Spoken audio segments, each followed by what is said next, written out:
Nude pitch কালারের সাথে clay অ্যাশের combination একদম দেখাই যায় না, আনকমন একটা কালার কম্বিনেশন। আমাদের মধ্যে অনেকেই কিন্তু এমন আছেন যারা চায় না যে নিজের শাড়িটার সঙ্গে অন্যদের শাড়ির মিল থাকুক, যেমনটা আমার বেলায় ঘটে থাকে।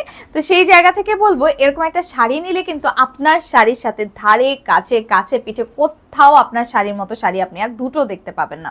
তো এই শাড়িটাও কিন্তু খুব সুন্দরভাবে পুরোটাতে আমরা একটা ওয়েভিং এ করা কারুকাজ দেখতে পাচ্ছি। মেটেরিয়াল আছে লাইট ওয়েট হাফ সিল্ক, তাই সামার ফ্রেন্ডলি তো হবেই, পাশাপাশি অনেকগুলো কুচি করতে পারবেন। 13.5 হাতের শাড়ি আছে কিন্তু, তাই কুচিগুলো খুব সুন্দরভাবে গুছিয়ে রাখতে পারবেন। যেমনটা আমি বলেছি, একদম নরম হাফ সিল্ক, আঁচলের শেষ অংশে থাকছে এতগুলো টাসেল, 20 থেকে 25টা এরকম চমৎকার সুতোর টাসেল, একদম নরম নরম সুতো, আর সঙ্গে এতগুলো একটা করে সিলভার কালারের বল ড্রপ আছে প্রত্যেকটা টাসেলে। সুতোর কাজের ফিনিশটা ভেতরে বাইরে দুদিকে একদম কনফিউজিং, মানে একই রকম, কোনটা সোজা পিঠ কোনটা উল্টো পিঠ একেবারেই বোঝা যায় না। তাছাড়া পাড়ের নকশা জমিনের নকশা দুটোই কিন্তু ভীষণ সুন্দর আছে।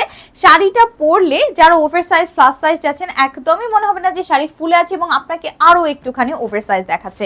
তাই জলদি জলদি নিয়ে নিতে হবে, এমন সুন্দর একটা শাড়ি যখন পাওয়া যাচ্ছে মাত্র মাত্র মাত্র 1950 টাকায়। সকলকে অসংখ্য ধন্যবাদ অহনা টেক্সটাইলের সাথে থাকার জন্য।